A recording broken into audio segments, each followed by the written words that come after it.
வணக்கம் வாங்க, நான் உங்கள் தொழில்பிரியா ரமேஷ். எனக்கு என்ன பார்க்க போகிறோம்? இஞ்சி சட்னி தாங்க பார்க்க போகிறோம். இஞ்சி அடிக்கடி சமையலை நம்ம சேர்க்கும் போது பார்த்திங்கன்னா நோய் எதிர்ப்பு சக்தி அதிகரிக்கும், பித்தம் சேராமல் இருக்கும். இந்த இஞ்சி சட்னி எதுக்கெல்லாம் ரொம்ப நல்லா இருக்கும்னா இட்லி, தோசை, சப்பாத்தி, தயிர் சாதத்துக்கு அட்டகாசமாக இருக்கும். இதுக்கு தேவையான பொருட்கள் என்னென்ன அப்படிங்கிறத வாங்க பார்க்கலாம்.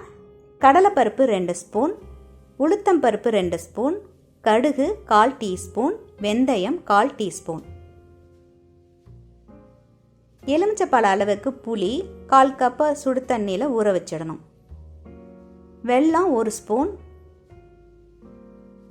தோல் நீக்கிட்டு சின்ன சின்னதாக கட் பண்ணியிருக்க இஞ்சி 1/4 கப்பு, பட்டை மிளகா, சிகப்பு மிளகா ஒரு 4, கருவேப்பிலை ஒரு கையளவு,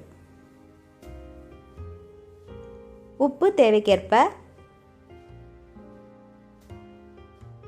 எண்ணெய் தேவைக்கேற்ப.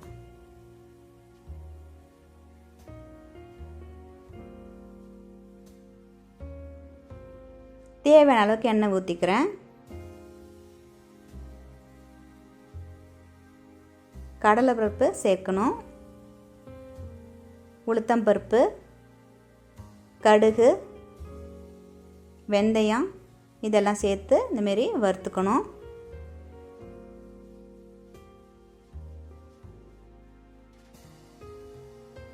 இதில் இப்போ இஞ்சி சேர்க்குறேன், பட்டை மிளகாய் சேர்த்துடலாம், கருவேப்பிலையும் சேர்த்துடலாம். சேர்த்து எல்லாத்தையும் சேர்த்து நல்லா வறுத்துட்டு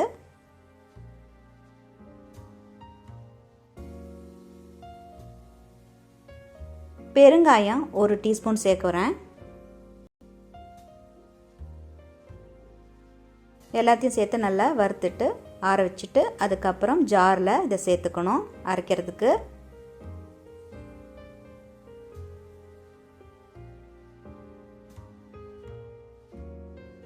வெல்லம் சேர்க்குறேன்.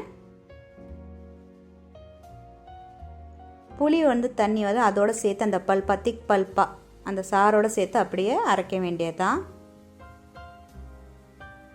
சீட்ஸ்லாம் ஏதாவது இருந்தால் அதை மட்டும் ரிமூவ் பண்ணிக்கோங்க, அந்த நார் மாதிரி இருக்கணும் அதெல்லாம் எடுத்துருங்க. இப்போ தேவையான அளவுக்கு உப்பையும் சேர்த்துடணும்.